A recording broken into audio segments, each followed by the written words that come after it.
Bonjour et bienvenue pour notre analyse du jour. Aujourd'hui, on se penche sur un cas qui fait pas mal parler dans le foot sénégalais, Mhm. Cheikh Tidiane Sabaly. Mhm. On a un peu un paradoxe, non? Des stats en club avec Metz, assez discrètes, on va dire. C'est le moins qu'on puisse dire. Et pourtant, il a sa place qui semble bien établie chez les Lions de la Teranga. C'est ce décalage qui nous intéresse. Pour nourrir notre discussion, on s'appuie sur des extraits d'une analyse intitulée Sabaly, performance en club versus sélection nationale. C'est notre base. Un bon point de départ, oui. L'idée, c'est de comprendre d'abord pourquoi Sabaly est vu comme important pour le Sénégal, malgré ses chiffres, bon, un peu faibles en club. Oui. Et puis, voir ce que ça nous dit, ce cas précis, sur la sélection en équipe nationale. Quels critères comptent vraiment?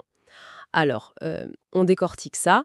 On commence par le chiffre qui marque, celui qui est dans notre source, une seule passe décisive. Une, pour Sabaly avec Metz depuis le début de la saison. Une seule. Pour un ailier, un joueur offensif, on attend plus, non? Créer le danger, marquer, faire marquer. Là, ça interpelle. Clairement. Le document est assez direct là-dessus. Il dit que si Pape Thiaw, le sélectionneur, regardait que ça, sa convocation serait loin d'être évidente. Oui, ça pose le problème d'entrée. Pile le contraste avec son statut d'international. Alors, ce chiffre, il est faible, d'accord, mais c'est juste un mauvais moment ou c'est autre chose? Effectivement, une passe D, c'est peu, c'est quantitativement faible. Pour un ailier, on attend beaucoup plus des joueurs de couloir aujourd'hui, Bien sûr. qui soient décisifs, qu'ils aient des stats. La logique habituelle, presque le dogme, quoi, c'est tu performes en club, tu vas en sélection. C'est la méritocratie. Le discours classique. Voilà. Mais l'analyse qu'on a là, elle suggère que Sabaly, justement, ça pourrait être l'exception. L'exception qui confirme la règle, peut-être. Ah, intéressant. Ce chiffre, il est parlant, oui, mais il raconte pas tout. Il faut aller voir derrière pourquoi Thiaw continue de lui faire confiance. Il doit y avoir autre chose. Exactement. Et c'est là que notre document devient vraiment intéressant. Il nous dit regardez au-delà des chiffres. Mhm. Il parle de qualités moins tangibles quoi. Celles qui sont pas dans les stats, la générosité de Sabaly, son esprit d'équipe, Des mots, un peu. un peu fourre-tout parfois, oui. Le texte dit qu'il n'est pas forcément le plus technique, le plus flashy, mais qu'il apporte autre chose, quelque chose de particulier, qui le rend précieux. Oui. Mais concrètement, généreux, esprit d'équipe, sur le terrain, ça donne quoi? Et pourquoi c'est si important pour une sélection? C'est une très bonne question. Parce que ça peut vite sonner creux, ces termes. Mais en sélection, ça prend une autre dimension. Comment ça? Ce qui est fascinant, c'est de voir que la valeur d'un joueur, elle se mesure pas qu'en but ou passe décisive.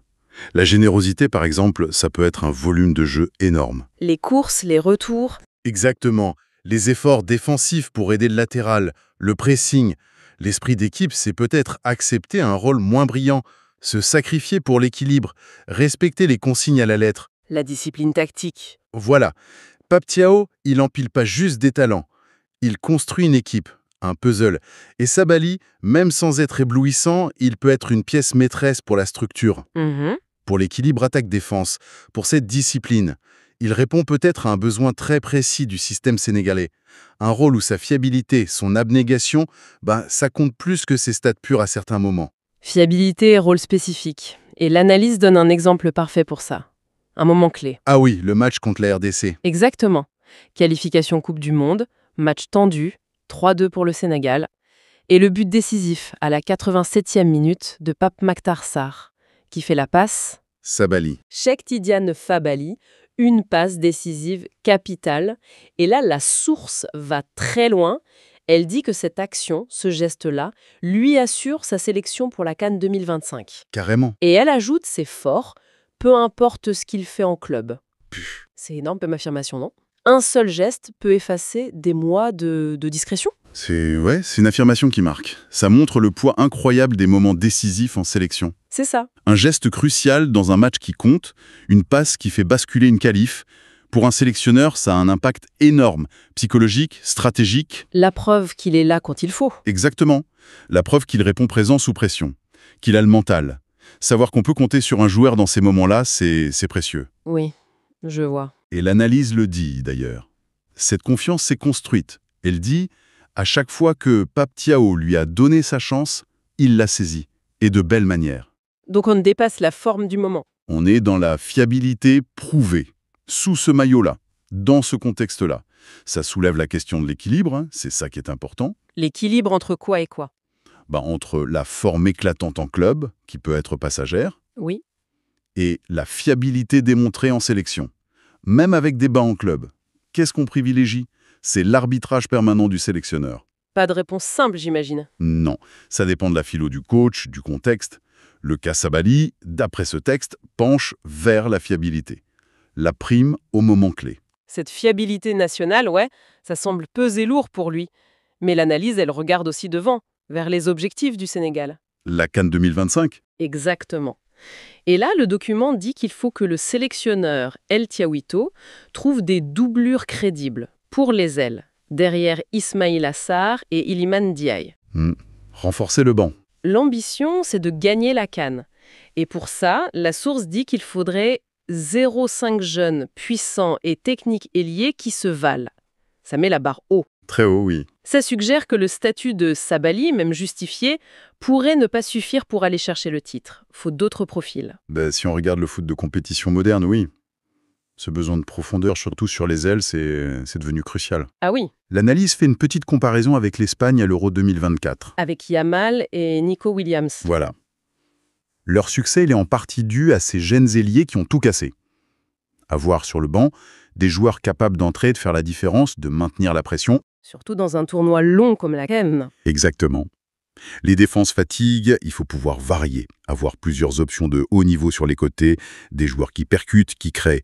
C'est souvent ça qui fait la diff entre une bonne équipe et celle qui gagne. Donc, pour Sabali, Pour Sabali, ce que dit l'analyse en gros, c'est « Oui, il est utile, maintenant il a ses qualités, sa fiabilité, mais pour gagner la CAN, il faut plus. plus de densité. Plus de densité de talent sur ces postes-là. Pas forcément le remplacer, mais ajouter d'autres options, d'un calibre égal ou supérieur en potentiel offensif pur, pour varier, pour peser plus lourd sur 90 minutes, voire plus. On sent bien la tension là, le dilemme pour Thiaw comme le montre la source. D'un côté, Sabali sa valeur pour le groupe, sa générosité, son esprit d'équipe. Le joueur fiable. Voilà, celui qui a été décisif quand il fallait, contre la RDC. Une pièce connue, appréciée du système. La loyauté, la confiance. Et de l'autre, l'ambition énorme du Sénégal, gagner la CAN. Et pour ça, il faut peut-être plus d'explosivité sur les ailes, plus de joueurs pour dynamiter les défenses. C'est l'équilibre entre la continuité et le besoin de monter en gamme peut-être, d'avoir plus d'armes. C'est exactement ça. Et ce cas, au final, il nous pousse à réfléchir un peu plus loin, non? Une petite pensée finale. Oui, Qu'est-ce que ça nous dit, ce cas Sabali, sur les critères de sélection aujourd'hui? C'est de plus en plus complexe, non? c'est sûr. Est-ce que c'est juste la perf en club, chaque week-end, les buts, les passes D, ou est-ce que, comme ici, la capacité à être bon en sélection dans les gros matchs, ça prend le dessus parfois? Et l'adéquation tactique aussi, tu disais. Bien sûr. Quelle place pour ça? Pour le joueur qui colle parfaitement au système, même s'il est moins spectaculaire. Au fond, c'est un mélange de tout ça, non? Un cocktail. Un cocktail complexe, que chaque sélectionneur dose à sa façon, selon sa vision, ses joueurs, ses objectifs. Mm.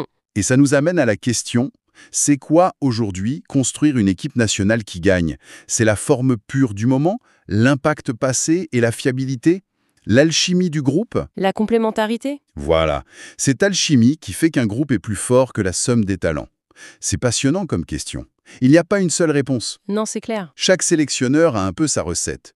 Et le parcours de Sabali en sélection, avec ses stats en club et son importance pour les Lions, eh bien, c'est une illustration parfaite de cette complexité moderne.